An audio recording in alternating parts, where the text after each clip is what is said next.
We just heard of the joint news conference by both leaders where Prime Minister Narendra Modi said that UK Prime Minister Keir Stammer's visit and the coming months after the free trade agreement reflects new energy in the India-UK relations and shared goals for growth and stability. Of course, big news coming in of how Prime Minister Modi announced that 9 UK universities are to open campus in India. Prime Minister Modi also saying that India continues to support all efforts aimed at resolving the conflicts in Ukraine and Gaza through dialogue and diplomacy, and he reiterated New Delhi's call for peace and humanitarian relief. Prime Minister Narendra Modi said that his talks with UK Prime Minister Keir Stammer covered key regional issues, including developments in the Indo-Pacific, West Asia and Europe, underscoring the growing strategic alignment between the two countries. Prime Minister Narendra Modi also saying that both leaders addressing the India-UK CEO Forum and FinTech Festival later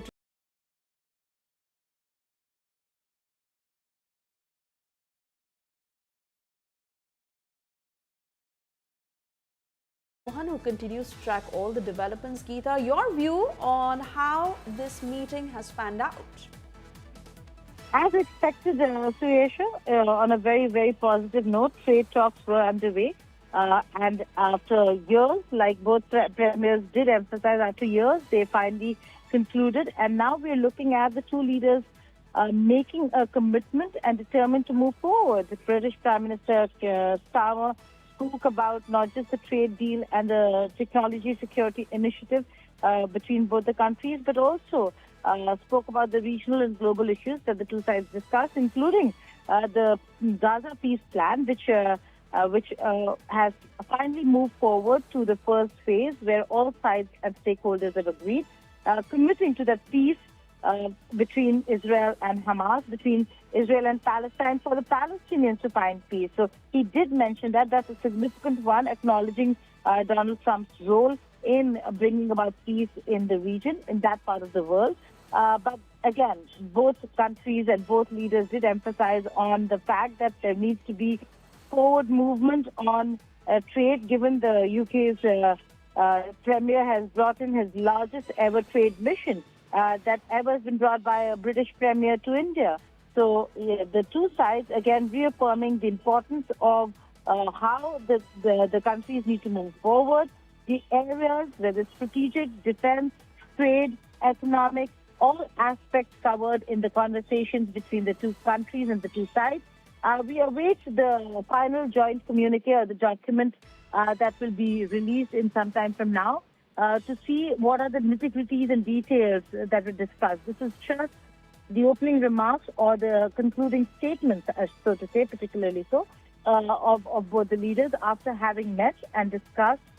all aspects of bilateral, regional and global issues. Trade certainly paramount, but there were other aspects when it comes to security, when it comes to education, given that he has come with a delegation of educationists, cultural ties between the two countries, all those aspects were also covered. But details will only come out once we have the joint communiqué, where details and nitty-gritties of the conversations and the decisions will be pronounced and spelled out. Absolutely, and we wait for you to assess that in greater detail, Geeta. But a big game changer certainly being looked at as 9 UK universities are set to open campus in India, as Prime Minister Narendra Modi announced, and will certainly come in as good news for students, for parents spending lakhs and lakhs of rupees to send their children to study in UK sometimes. Well, that's right, because, we did ask the questions to the UK High Commissioner in an interaction in Formal 1, where we spoke about what the level of education is going to be, who are the professors who are going to come and teach, because is it going to be the same if your premier institutes move